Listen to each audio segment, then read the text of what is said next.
Hello, I'm Joshua, and I'm an INTP, and first and foremost I would like to say thank you for viewing this video.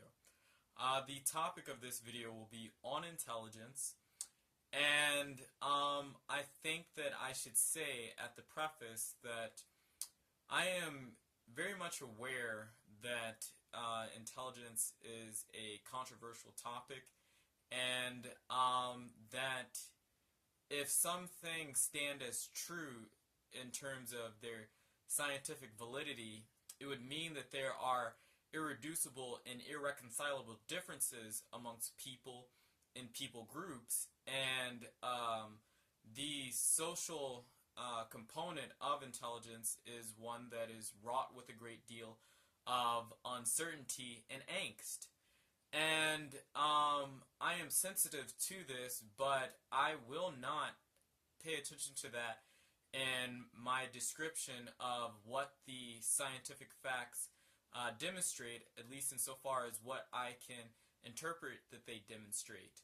And it is to say, though, that I wholly have in my mind that one's intelligence does not determine the amount of worth and integrity that they have as an individual.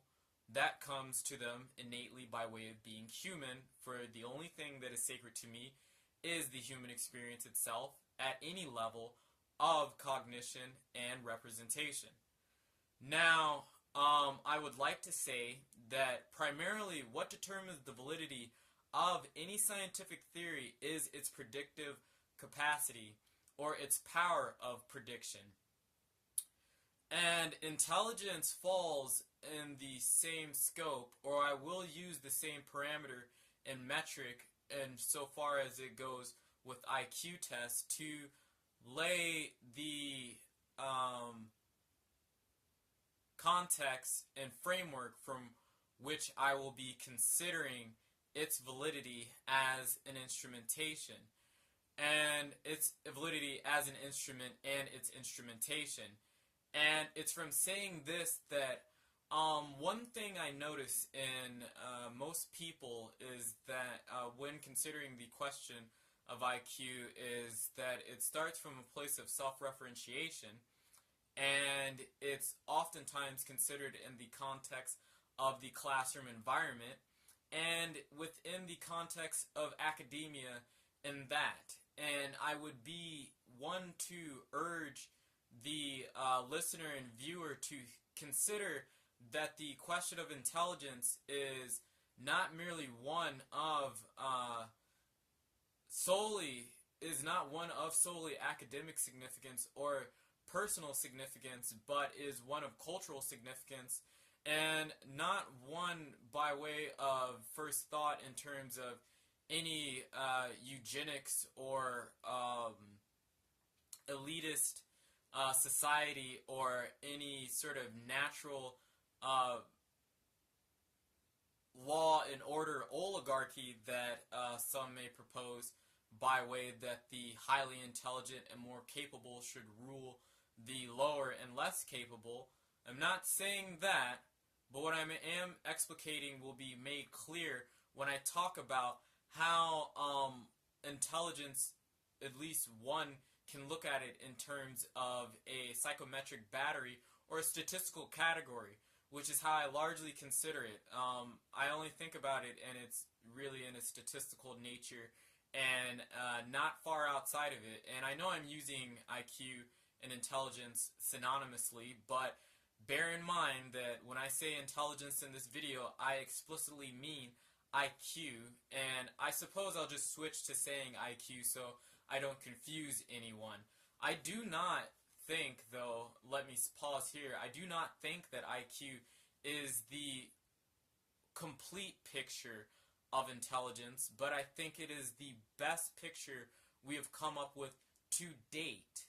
And I'll explain why that is. Well, I will say before I explain why that is, and saying that multiple intelligences, I've already made a video on why I don't accept that theory and why it's not a good scientific theory, and it mainly has to do with the biological and statistical reasons, and it's the biology and the quantification of things that I'm going to primarily be concerned with, not an individual's emotional, feelings or anything like that. That doesn't help me in determining the nature of reality. So your personal feelings, if they get stamped on in this video, I'm sorry, that's not what I'm going to consider. So moving forward, and IQ tests have a great deal of predictive power on the extremes of the distribution. And it's to say that most people find themselves colluding around the mean. The greatest populace of statistical scores are around the ranges of 90 to 100 to 110 to 112, 115, and upwards to 120. The general population of the world, and mostly the American population, falls in this range. So it's often purported that people on average have IQs of 100 to 110 by most estimations. Some estimations will say 120 and from 90 to 120. I stick with 100 to 120, but I will go with the general figure as I'm not as an INTP, whatever. I will say 100 to 110 is where most people fall. So that is about 50% of the population. 50 to 60% of the population you will find distributed around 50 to about 65% of the population you will find distributed around the ranges of 90, 100, 110, 112, 115, 120, in that range. So that is a majority of people. And when you step onto a college campus and a university, the average IQ of those populations is around 120. So even in higher education, per se, IQ is a little bit above average. So the frequency of two populations don't oftenly occur in any setting, and that would be the mentally challenged population and the cognitively robust population, or the gifted population. These are both minorities, and it's so often that people are only looking at the majority and considering the majority's experience in terms of its relation to IQ, that it does not look at the statistical validity and the two larger minority categories in the distribution of IQ. So first, I would like to turn my attention to people with cognitive disabilities, or people who are on the scales of 80 to 70 to 60 to 50, and I'll just stop there. You get the picture. It's below 90. And at 80, you have a good chance of graduating high school. You don't have a good chance of going to college, but you do have a good chance of graduating high school or getting a GED. And I get that from statistics. That is something that is statistically demonstrated. How much one wants to trust statistics is one thing, but in science, the only thing that matters is something's predictive power, and it's consistently shown that people who have IQs of around 80 typically graduate high school or receive their GED, and that is the most that they do. Now, I know it's somewhat biased in terms of the statistics that have been gathered, per se, because the metrics that people are looking at are in terms of life expectancy, degrees, average salaries, and members of organizations such as the National Academy of certain things, membership in political organizations, larger, broader categories that are of salience and concern and a social aspect in American culture by way of what gives you clout or social esteem. So a bias in these statistics are synonymous with socialization. So that's where people tend to get the rub and have the problem with IQ, is that it is a social differentiating mechanism in some ways. So there is a bias insofar as it's only considering in terms of the predictive powers of IQ by way of people's social standards in a Western American society, because this was studied in America. So, but that is, not to digress any further, but that is what, those are some of the metrics that it looked at, and were some of the prominent metrics. And when you get at 80, you have a good chance of graduating, getting a diploma, or getting a GED. When you go to 70, you have a less likely chance. When you go to 60, there may not be a good chance that that person even makes it out of middle school. And what's interesting is that when you get around the ranges of 70 to 60, those people have general computational ability. They struggle with general computational abilities. Excuse me.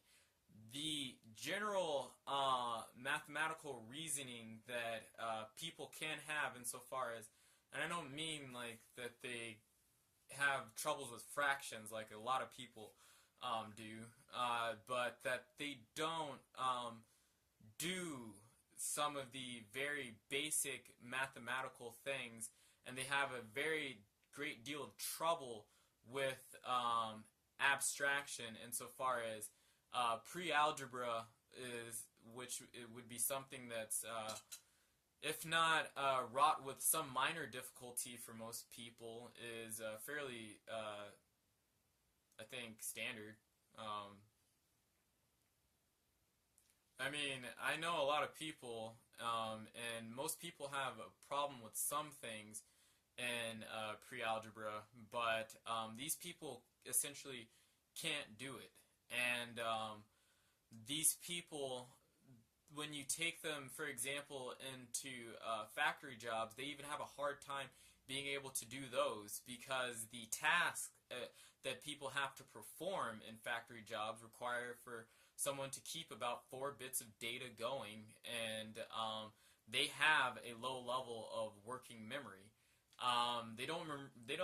They just don't do procedural knowledge and abstraction as well as others. It makes it very difficult for them to complete very simple information-based tasks.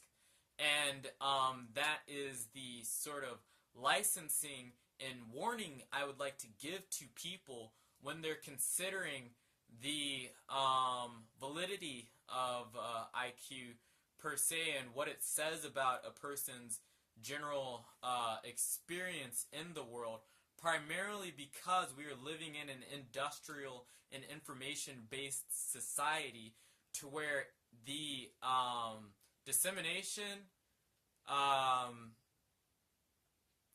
receiving, differentiation, and rendering of information is highly important and completely relevant to one's ability to be successful in the society.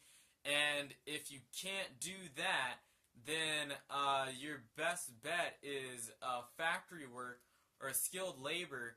But when you get into the ranges of 60 and 50, you're a danger to yourself.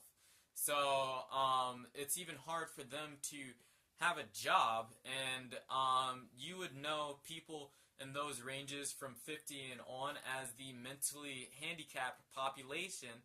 And there are a lot of things that get you into the mentally handicapped programs that are completely pernicious and asinine in American culture. Learning disabilities get you in there, and just because you have a learning disability doesn't mean you have a low IQ. You can have a high IQ and have learning disabilities, because IQ is something very specific. It's not necessarily what everyone thinks it is. But I digress and say that we're living in a world that is only growing in its complexity, and it's only growing in its density of information. It is only advancing in its industrial setup, and the world is only becoming more developed.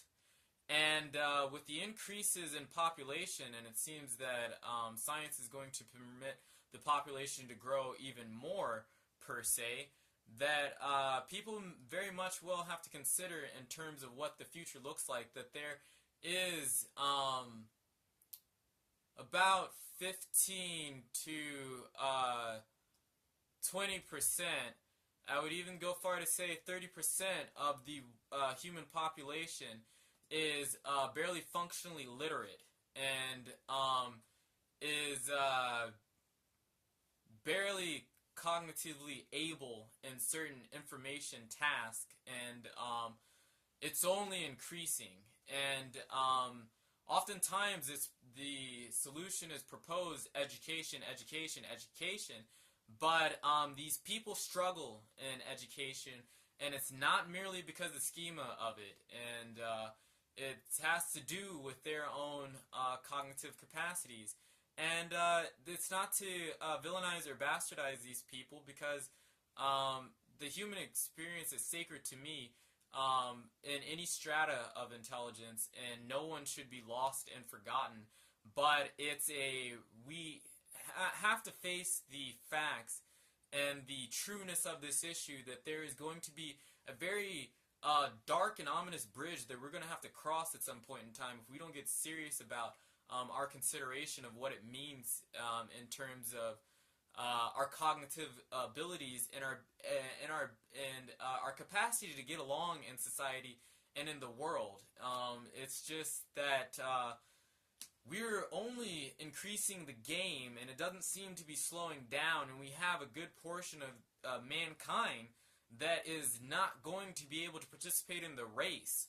So to say that IQ tests have no merit to them whatsoever is completely myopic, I think, and is damning our future, quite honestly. It's something that people should consider and think about very much now before it's too late. So I think that IQ consistently predicts well in the lower realms, and it predicts well in certain areas in the higher realm. For me to say that it has validity insofar as it's the best that we have, but it's grossly incomplete. I don't believe it's complete, and I'm not going to be the first to champion IQ, but I don't like multiple intelligence theory, and I have a video on why I don't like it and just think that it doesn't work as a scientific theory. And I think that we need to deal with what we already have and improve it, rather than trying to throw out the baby with the bathwater, because we don't like irreconcilable and irreducible differences in people. There are differences in people, and there's differences in cognition. Now, I would say this, that one's level of IQ does not predict once you get to a certain point, and that's the thing. Once you have an IQ of 100, IQ does not really predict much else beyond that. You can do a lot with yourself if you're highly conscientious and you apply yourself. Though to be a mathematician or a physicist, the fields have an average IQ of about 120 to 130. So there are certain domains have higher barriers and stipulations in terms of what they require in cognitive ability, because obviously mathematics and physics is so abstractly demanding and computationally latent that you are going to have to be cognitively able to be able to do those fields. Now, but for most people, if you have an IQ of 100, you're good to go in terms of your success, and you can do essentially whatever you want. Now, what I will say is a word to the wise is this, that it is true that neuroplasticity makes you a better performer and can create new neural pathways per se, and garner you a great deal of skill and expertise, but you really do not. If you consistently take a different IQ battery over and over again, you will find that your intelligence falls around the same spot consistently for the rest of your life. It's only by way of giving individuals the same types of batteries over and over again that they produce these results where they move people's IQ statistics to higher numbers. But I would always challenge those people that produce those studies to take somebody who has an IQ of 60 and then train them to have an IQ of 140, which is profoundly gifted. And you will not find anybody who's going to raise their hand for that venture, because it's not going to happen. There's just limitations. And I think that, and I don't mean to say that there's limitations to be completely biologically deterministic and pessimistic towards people. But I think that the greatest hope that one can have is in sobriety, in accepting that there are limitations in cognition and development, and that you are essentially what you are, but it doesn't mean that you can't learn, expand yourself, and grow, and have a growth mindset, and be a successful person, and have even an illustrious and prominent academic career, because people, the average IQ of people who at least, if you have an IQ of 110 to 120, you can even win a Nobel Prize. So the buck, it's, you go as far as you limit yourself, essentially. Your limitations are not nested in biology necessarily, but you're not profoundly gifted. And don't be so dang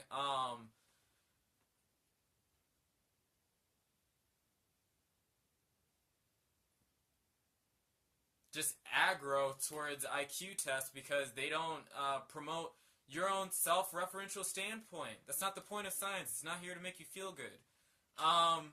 So going from that, when you go past 120, it's interesting that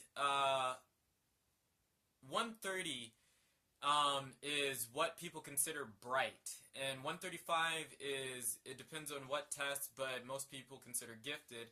135 to 140 is gifted, and when you're looking at the ranges of 120 to 135, those people are sharp and they're quick, but they're generally normal. And what I mean is they're normal in their patterns of development.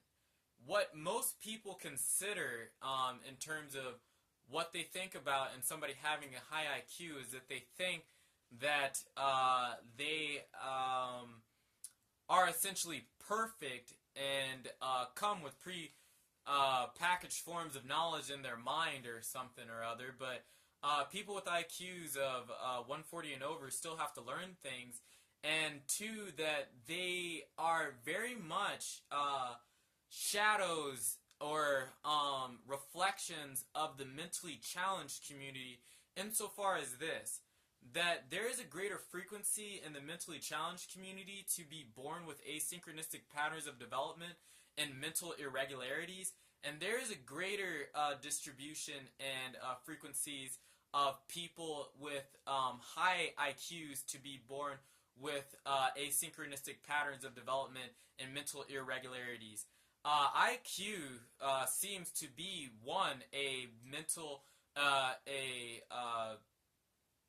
asynchronistic pattern of development per se in its nature, because it is the overshoot and the robust growth of the prefrontal cortex, or the frontal regions of the brain, and a lot of times in the gifted population, the right frontal lobe, to grow faster and quicker than the rest of the brain, and essentially myelinate faster and quicker than the rest of the brain.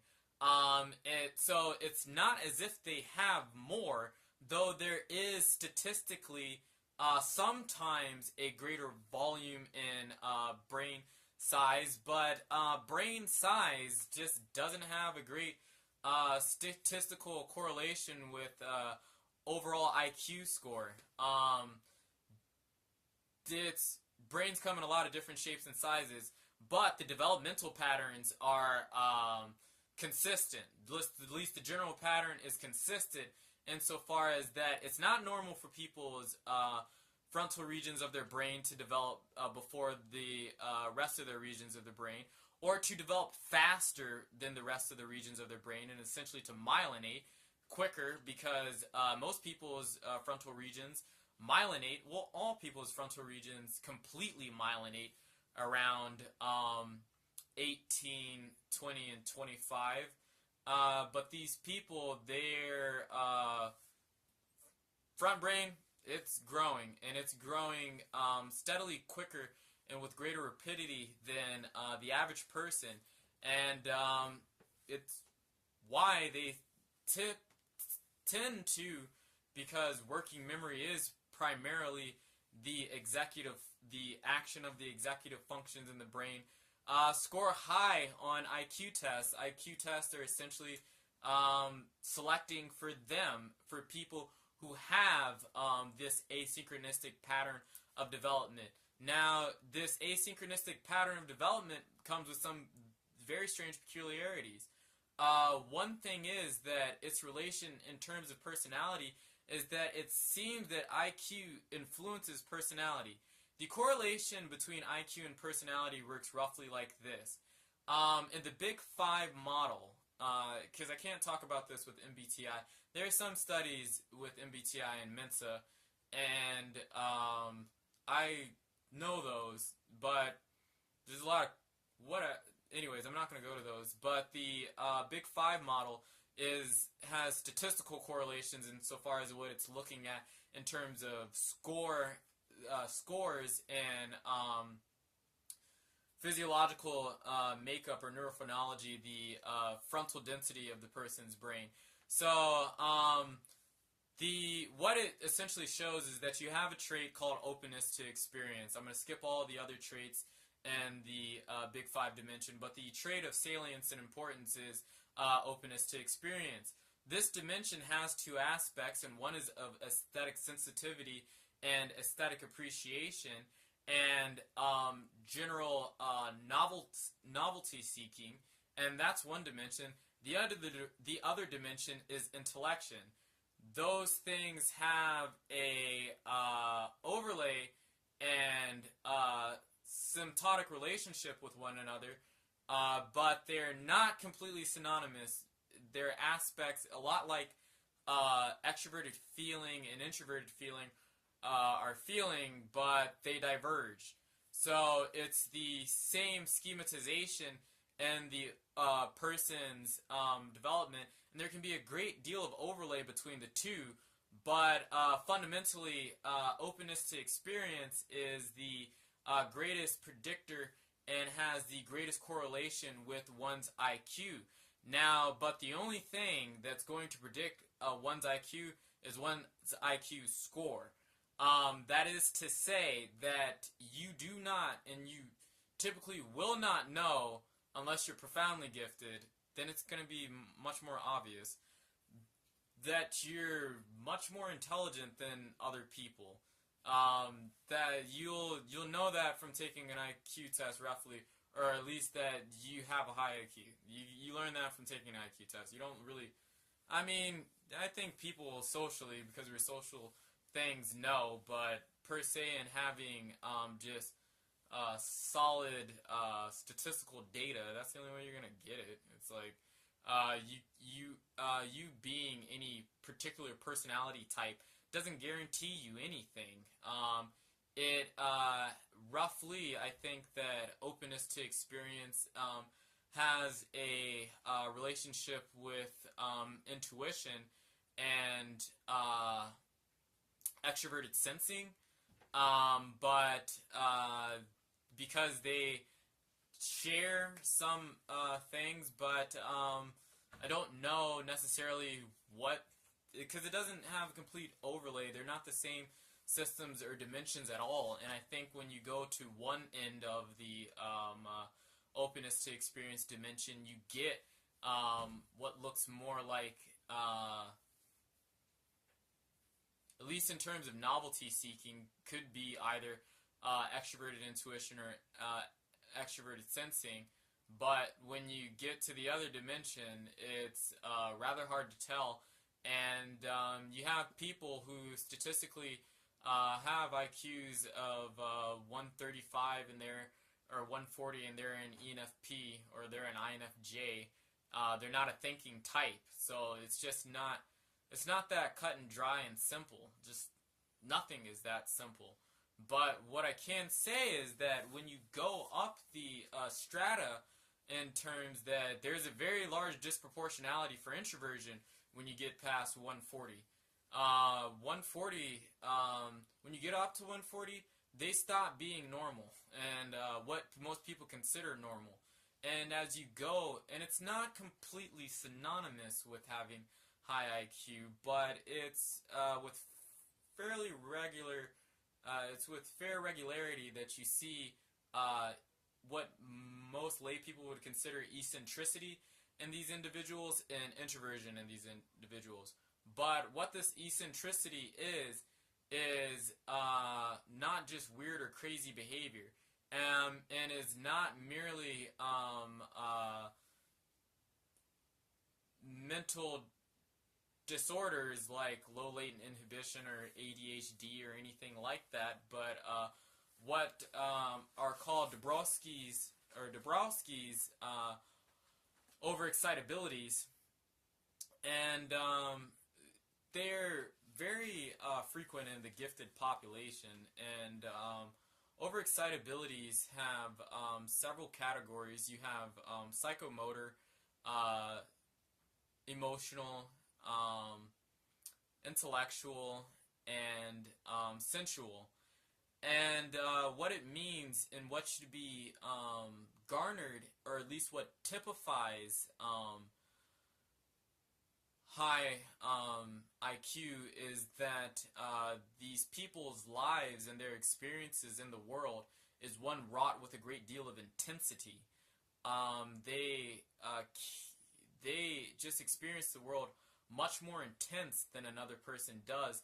And an example, or just giving a rough description and diagnostics of what each overexcitability is. Psychomotor, it looks a lot like ADHD, but it's not a lack of ability to pay attention. It's an inability to sit still, essentially, and it's a over need for physical stimulation and movement. These people need it, and they crave it, and it has a very strong interplay with their emotional equilibrium, and that's psychomotor overexcitability, roughly. Emotional, and this one speaks for itself, but these people, they are highly, highly sensitive, extremely sensitive, and it's a sensitivity that is very deep and poignant. It's just, it's intense.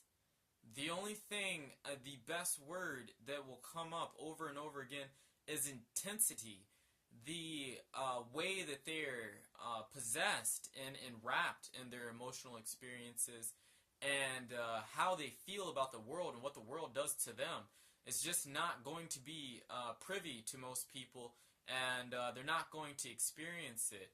And the imaginative overexcitability, I think it's a very intense intuition, insofar as that they are more susceptible to things like dysplasia, which is seeing, it's analogous to schizophrenia, but seeing relevant patterns in things that aren't there. People do it necessarily when they look up at the clouds and, well, excuse me, it's not dysplasia. I'm forgetting the medical term for it, but or the psychological term for it, but it's when people look up at the clouds and they see some pattern arrangement in the clouds and they say, oh, that's like a horse, or oh, that's like something else. it's not really a horse, but you see it, and those clouds don't really represent a horse. It's just a human tendency to see patterns and imbue in patterns meaningful categories and things that aren't necessarily there, or to create entirely fantastical worlds, or to have very elaborate and a voluminous number of imaginary friends. That's imaginative overexcitability. Intellectual overexcitability is just that the person cannot shut their mind off, and their mind cannot go without being stimulated. They consistently need to be intellectually stimulated, and they will actively seek intellectual stimulation and challenge above all else. And it's just intense. It's intensity, and there's a greater need for stimulation, and there's a greater sensitivity to stimulation, particularly in sensual overexcitability. These people like the feel of lavender or soft things. They like to touch things, or they may not like to be touched, and they may hate bright lights, and they may hate very acute and sudden loud noises. They are just sensitive in general to stimulus. And I think that this is why there is a disproportionate ratio of introverts when it comes to higher IQ, because introversion in its neurological basis is something that is anti-stimulation, or being overly or doesn't want to be overly stimulated in a certain way.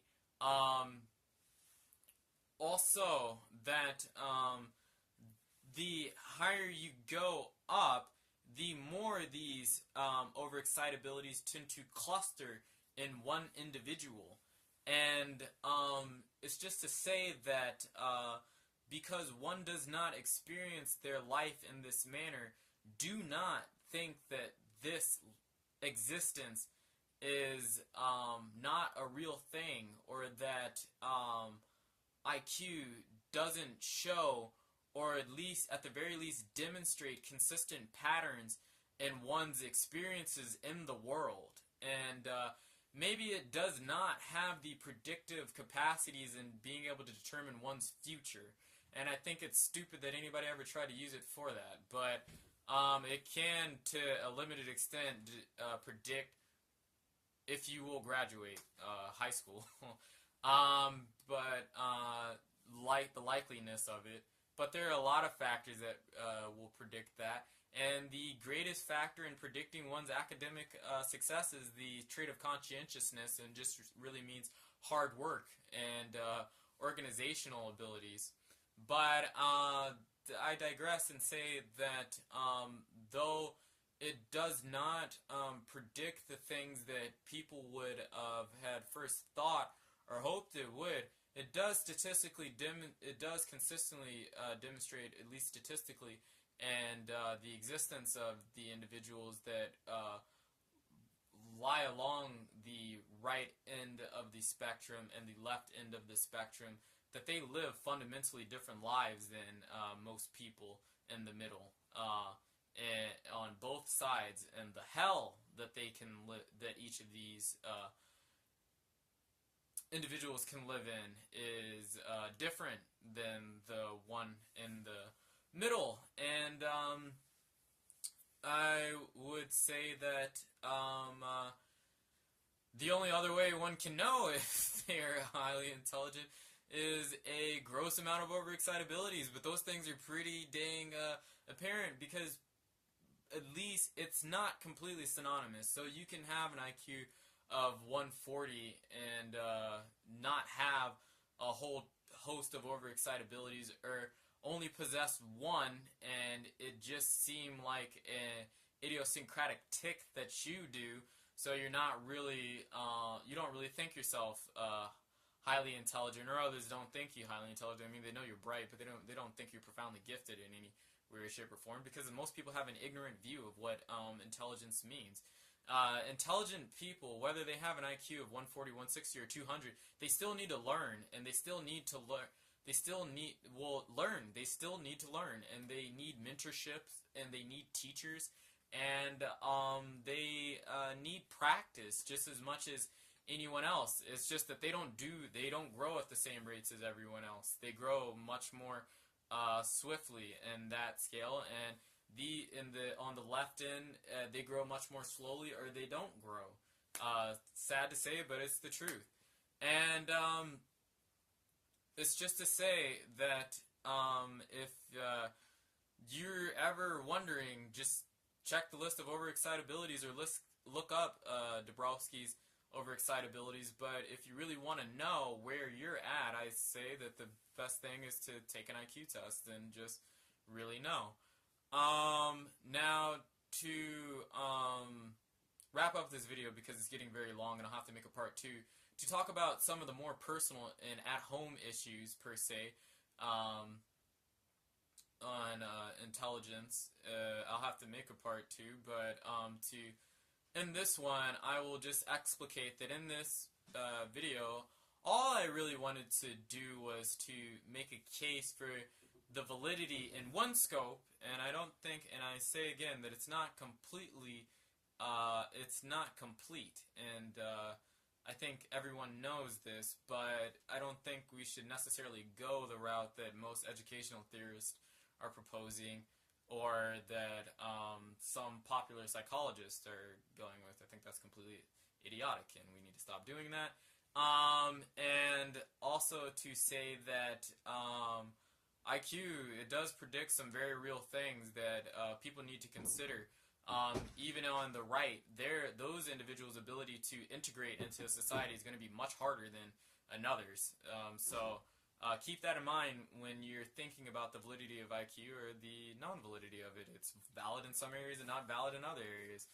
What knowledge do you know that doesn't work like that? Just take your own self-referential sensitivity out of it when you're evaluating the situation. But that's part 1, and in part 2, I'll talk about more personal things, because when I think about IQ in my own personal life, I largely think about it very abstractly and completely as a statistical category, and an aspect of cognition in nature, and it's so not at home in the human world, so I'll include those things in this next video.